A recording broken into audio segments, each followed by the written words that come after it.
dialogue about a seductive book. We are together with an excellent author and an extraordinary scientist. Our guest wrote Genesis, the ultimate story of the origin. Thank you, Mr. Guido Tonelli, for the privilege to be together. Thank you very much. Thanks to you. It's a great opportunity. Thank you very much. Please let me start with this question. A quote: "We desperately need poetry. La poesia ci serve disperatamente." Is the first motto, your motto you have chosen to introduce your book. Do we need poetry also for understanding the great story, the ultimate story of the origin? It's a very good question, and I think is particularly fit with the particular moment in which we are making this interview, because we are coming out from a terrible pandemic era, and we are in an era in which the war in Europe is again at the center of the stage. So everybody is full of worries and full of fears. And I'm pretty sure that in these moments, poetry means the beauty in general, you know, is like a synonym of beauty. And sometimes people ask, what is the real need of art and beauty for human beings? And my answer is, we need beauty, we need art, we need poetry, particularly in the moment in which we have difficult times. Our story, the story of our species, is a story of disasters. So we are here, heirs of a long story dating back hundreds of thousands of years, in which our ancestors were exposed to terrible tragedies. And in this story, they developed tools to survive. And one of the most important tools to survive is our image of the world. The idea we have of the scenario in which we are living, the universe, our planet, the story in which we are embedded, all this requires an explanation. And since the old times, mankind has tried explanations that were mythical explanations at the beginning, religious explanations. There were stories that were told to our ancestors, stories that are needed to survive, to give a sense to what we are living, in particular during the tragedies. And the reason why we are here today is because we are the heirs of these old ancestors that tried to find stories to explain what is happening. These stories have become science. Now we have a clear explanation of what is happening around us. This story has become poetry, has become art. We have the beauty of the artistic production, which give us relief and sense. This is the sense of the quote. Particularly in the difficult moments, those are the moments in which we have to recall ourselves, what we are doing here, what is our purpose, and we have desperately needing the beauty to survive. Is the poetry narrative in relation to complementarity, or is in relation of contradiction with scientific narrative about, let's say, the ultimate Genesis? Yeah, there are connections, because the scientific story of our universe is beautiful. Mm-hmm. Because the concepts that are used in modern science are extremely nice, are creative. They bring us to the edge of knowledge. So there is inside science, in terms of scientific concept, something really marvelous that looks like a piece of art, no? But on the other hand, art in itself has an autonomy, as its own field of development. So the beauty of an artistic, of a sculpture, or of a picture, of a piece of theater, of a ballet, of an opera, of a music, of a poetry, is something that has nothing to do with science. In some sense, adds something to science. In some sense, science helps us in exploring the external world, no? The world surrounding us, while arts and beauty allows us to understand what is inside us. Science explores the natural world. Arts explore our internal world, which is infinite, which is immense, full of emotions, full of intriguing issues. And so there are two complementary fields, in my view. Mm-hmm. As a scientist, are you some kind of Ulysses or Odysseus? I think behind each scientist there is this mythical figure, no, of the person which is wandering, looking for new people, new beaches, new islands. But meanwhile, we are doing this. This is the same today. The physicists, we have not the ships of Odysseus. Our ships are incredibly complex infrastructure, scientific infrastructure, being the LHC, the Large Accelerator of Geneva, or the big instruments like CMS and Atlas, which are like cathedral, like building of 4 or 5 stories full of technologies, or a big telescope with which the astronomers look into the sky. No? Those are incredibly complex infrastructure. But they are like the ships of Ulysses, because with this infrastructure, we make trips.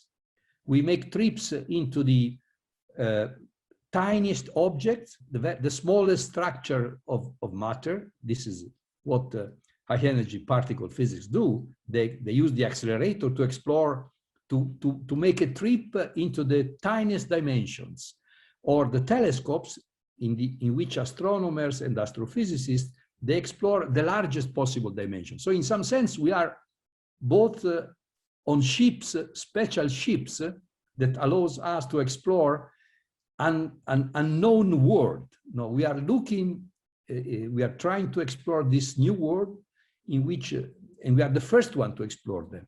But we are similar to Ulysses, to Odysseus, in another sense.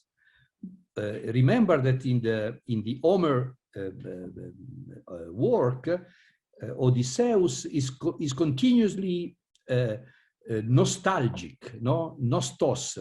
He wants to come back.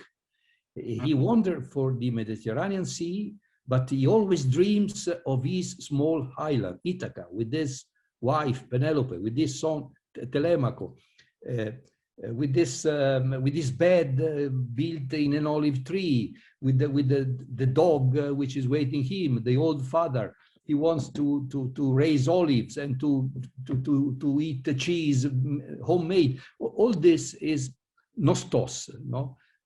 Also, the modern scientists, we want to come back home.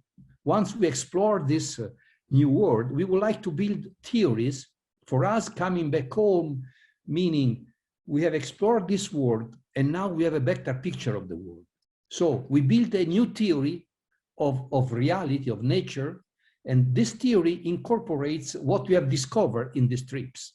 So in some sense, it's like coming back home, ready for another trip, for another scientific adventure.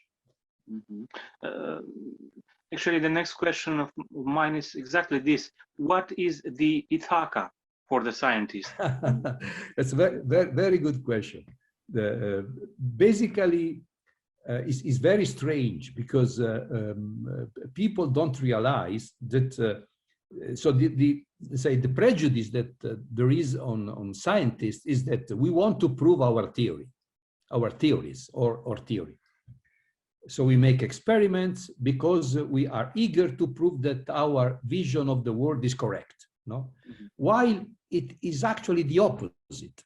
So the real will inside each true scientist is to find something completely unexpected that will produce a complete disaster in the current understanding.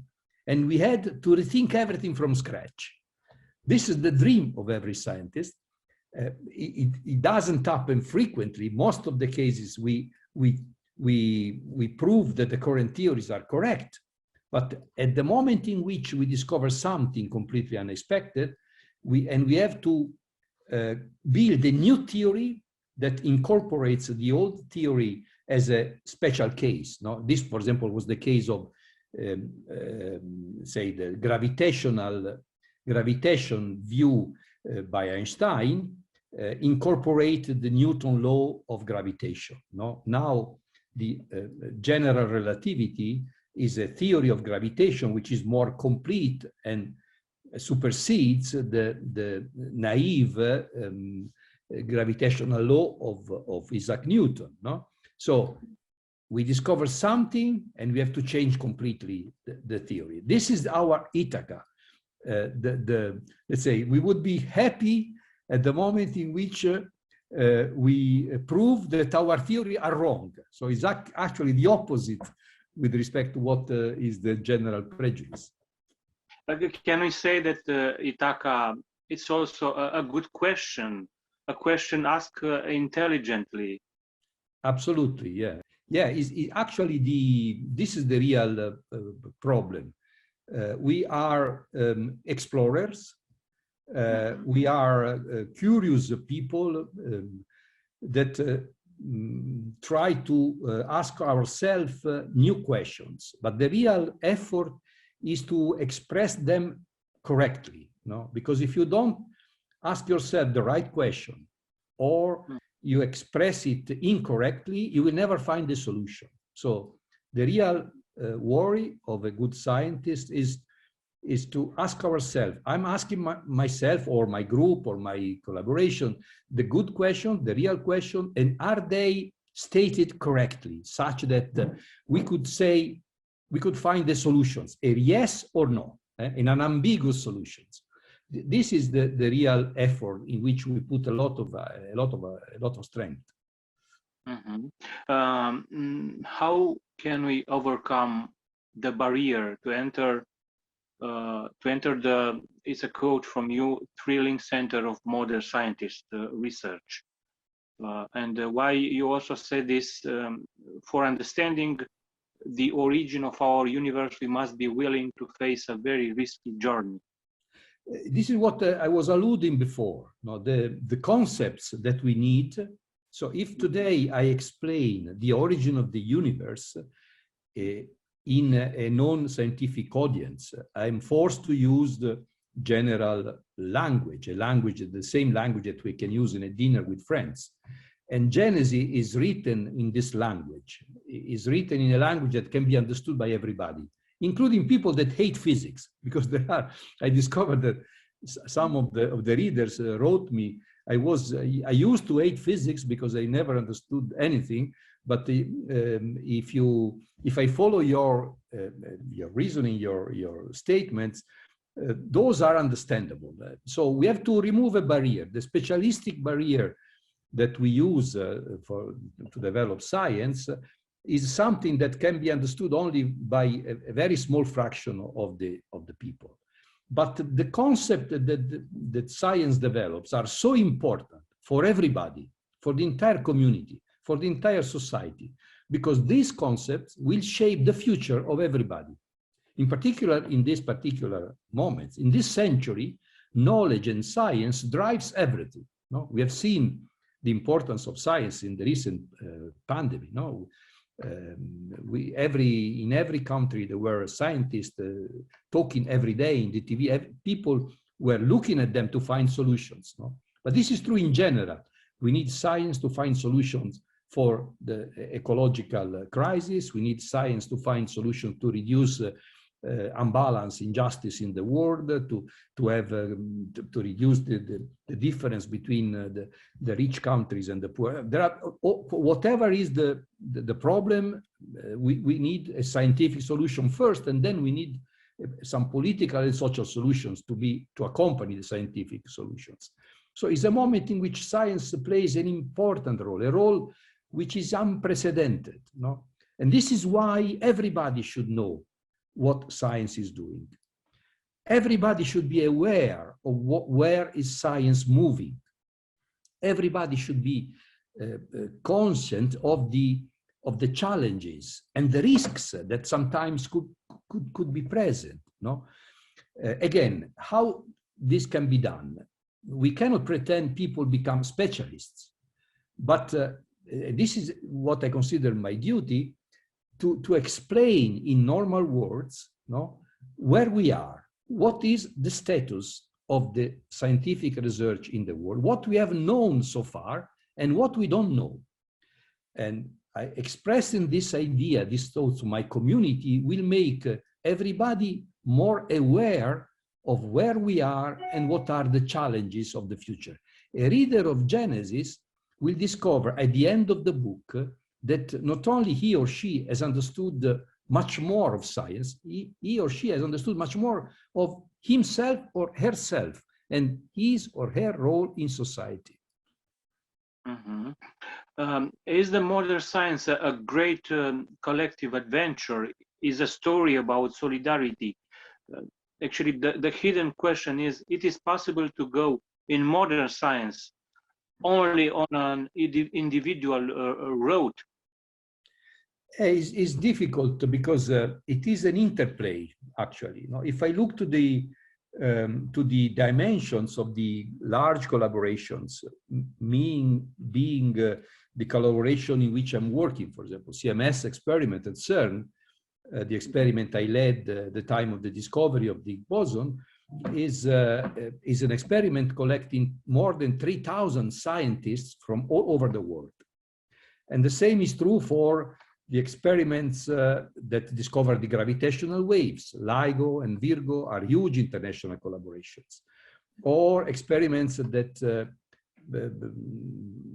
let's say, the launch satellites like Planck, or a new telescope like the James Webb telescope. All these are international collaboration of hundreds or thousands of scientists.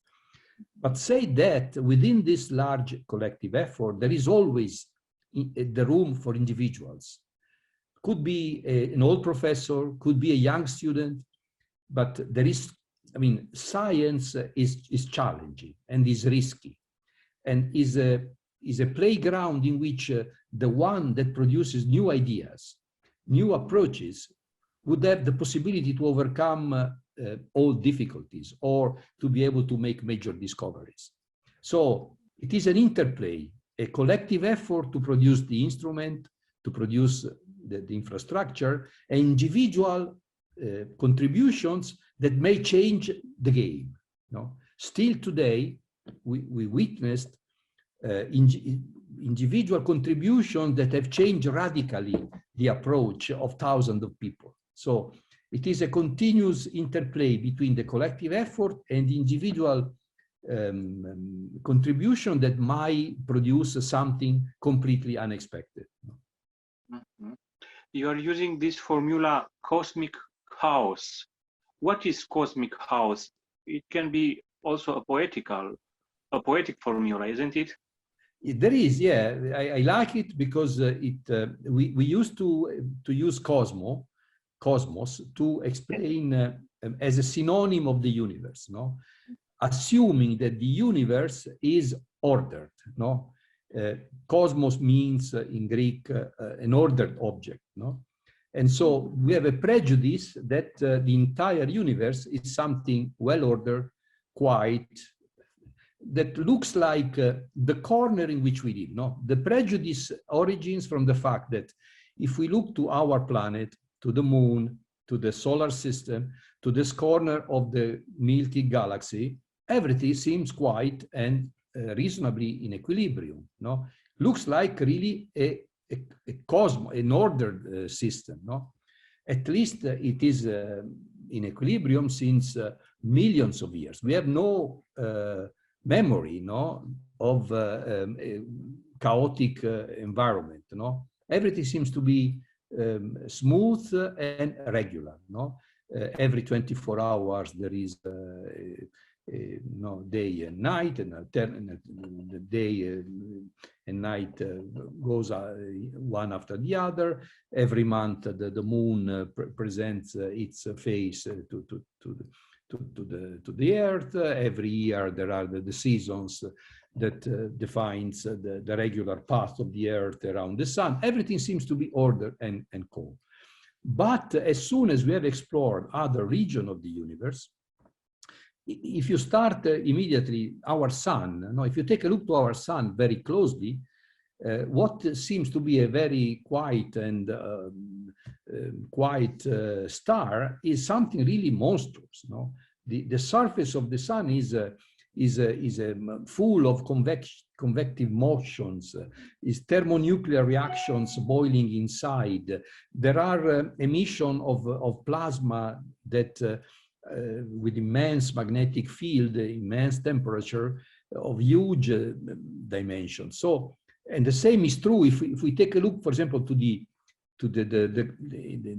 inner core of our galaxy, where there is a huge black holes, which is called Sagittarius A, is a monster which is able to swallow stars in a fraction of a second. So the region in which the universe is turbulent, is chaotic, in which there are entire worlds which are destroyed by catastrophic events, those regions are not are very frequent. We see every day entire galaxies which are shattered, which are destroyed by what we call active galactic nuclei, which is incredibly large black holes. So the idea of having a universe which is a synonym of cosmos should be abandoned. Is a mixture of chaotic elements coupled together to order elements. This explains better the current structure of the universe, and it's also true also for the world of the let's say, if we take a look to a glass of water inside a very small distance, and also there the chaotic elements play an important role. So it looks like a chaotic nature which seen from distance in particular region looks an order nature, and that we call cosmos. So it's better to use the oxymoron, this oxymoron. Yeah. What was in the beginning? How do you complete, as a scientist, this formula? In the beginning, it was ... It was the void. This is what we have discovered, let's say, recently, in a matter of a few few decades. So it's not something which is known since a century, and it was a surprise. It was a surprise for many, including scientists, that in some sense we have discovered from where the universe originated. And the object, let's call it this way, is what we call vacuum, which is not emptiness, which is not nothing. Vacuum is a material system that we characterize in physics, is a system which has zero energy, zero mass, but is a material system, is not a philosophical concept. Is a material system that follows the laws of physics, in particular the laws of quantum mechanics.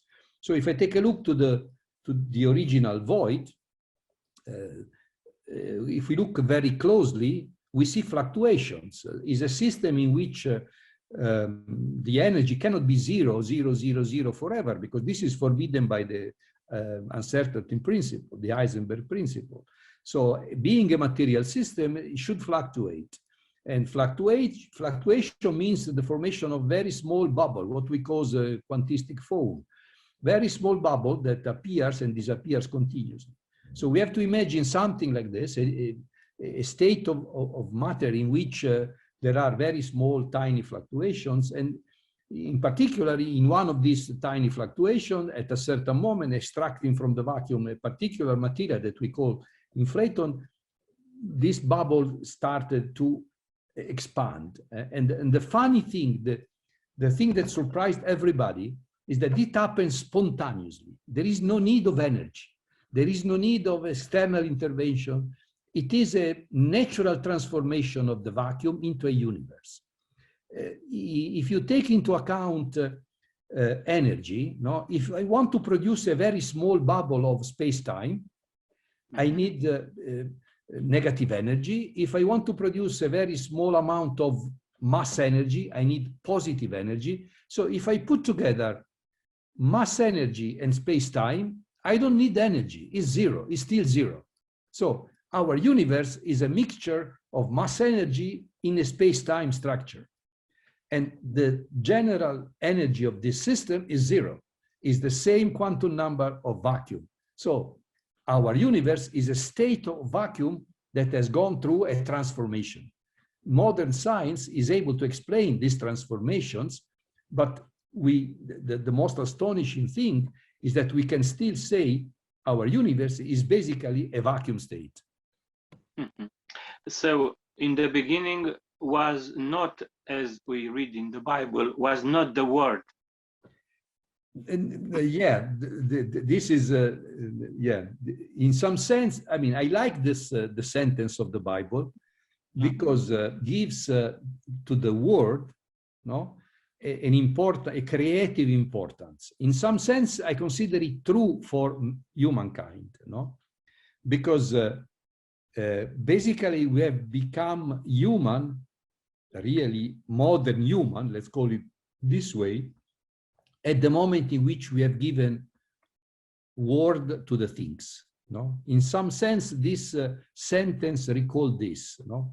The ancestors that first used the words to describe their life or the object they were around them, this was the moment of the creation, no? In the sense in which humankind became sensitive, became fully aware of his or her role in this scenario.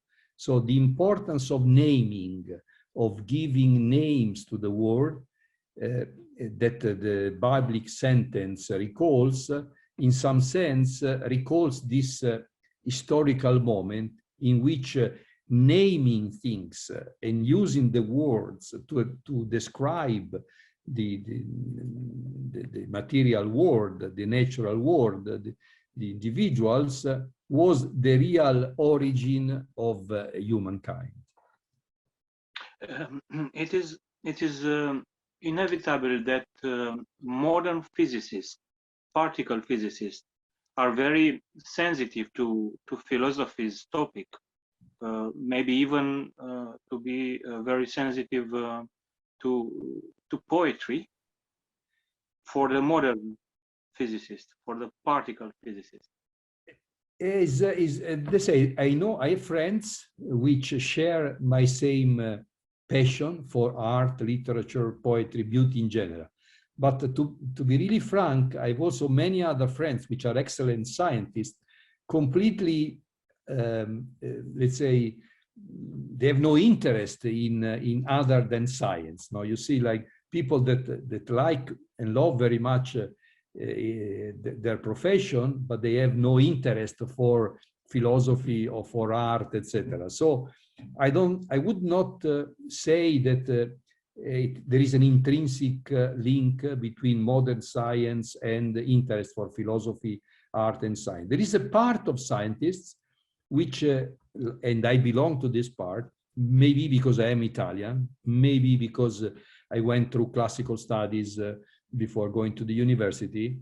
In my brain, let's say, the excitement or the emotion for a new scientific theory or for a piece of opera or for a music, the brain, I cannot divide my brain in compartments. No, I feel the same emotions in different fields. But this is not true for everybody. I have a very good friend, in particular, I would say in UK and the United States, in which the formation is different. And some of them are completely, they don't care at all with respect to art, music, philosophy. They only care about physics. Mm-hmm. The hidden question, and actually the last question of our very beautiful conversation, is this one. Do modern scientists meet the gods, discover new gods on the path of their experiments? No, this is actually is a very clear answer to this question, because science is extremely powerful. No? Is an extremely powerful tool, just because it looks for unexpected results to change the theory. No? This attempt to falsify the previous theory is what makes science extremely powerful. No? But is powerful in exploring nature, no? In exploring natural phenomena. If you imagine something beyond nature, over nature, a supernatural entity, which is God, clearly this is an area in which science has no tool, so by definition. So the fact that we can explain in full details what is happening in nature does not imply that one has not the freedom to believe in God, to believe in something beyond nature. No? So in some sense, there are two fields separated that can live together without any conflict. No? I have friends which are Catholic or Jewish, which are extremely good scientists. They believe in God. I'm not a believer, but we share the same scientific view. Then there is a point in which the act of faith means assigning to somebody else something which is not rational, is emotional, is not something that comes from the brain, comes from the soul, the body, the spirituality. And this, at this moment, the two parts divides, but this does not prevent us to discuss together, to share the same view, and to fight the same battles. No, we are not anymore, luckily, at the time of Galileo Galilei, in which the two worlds were in strong conflicts. So today, modern science that does not pretend to convince people that have a sincere belief in God, no, on the other hand, should pretend not